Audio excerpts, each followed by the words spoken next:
போனது பூம்புகார். ஆனா என்ன சொல்றாங்க, எப்ப இங்க வராதீப்பா, நேரா மதுரைக்கு போங்க, மதுரையில் தான் நல்ல விலை பெறும் சொன்னதுனால மதுரைக்கு வந்த கோவலன். அவன் என்னன்றது அப்புறம். ஆனால் அதற்கு எடுத்துக்காட்டு என்ன, மதுரை என்பது ஒரு வியாபார தலம், அது ஒரு வியாபாரம் சம்பந்தப்பட்டது. ஆனா சோழ நாடு சோறடித்து, எந்த நாடு விளையாவிட்டாலும் தஞ்சை நாடு விளைஞ்சது, அன்னை காவிரி தாயின் அருளால. அப்ப அது ஒரு விவசாய சார்ந்த பகுதி.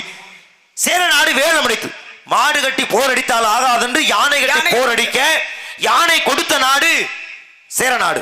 அதுக்குதான் சேர நாடு வேலமுடைத்து, சோழ நாடு சோறுடித்து, பாண்டிய நாடு முத்துடைத்துன்னு சொல்லுவாங்க. ஆனா பாருங்க, தொண்டை நாடு என்பது சான்றோர் உடைத்து, அறிவாளிகள் இருக்கக்கூடிய பகுதி.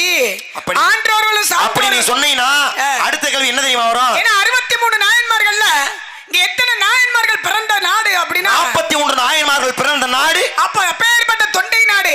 ஏன்னா யாகாவா ராயினும் நாகாக்கா காவாக்கள் சோகாப்பர் சொல்லலுக்கு பட்டு யாரு உலக பொதுமுறை நூல்ல வள்ளுவர்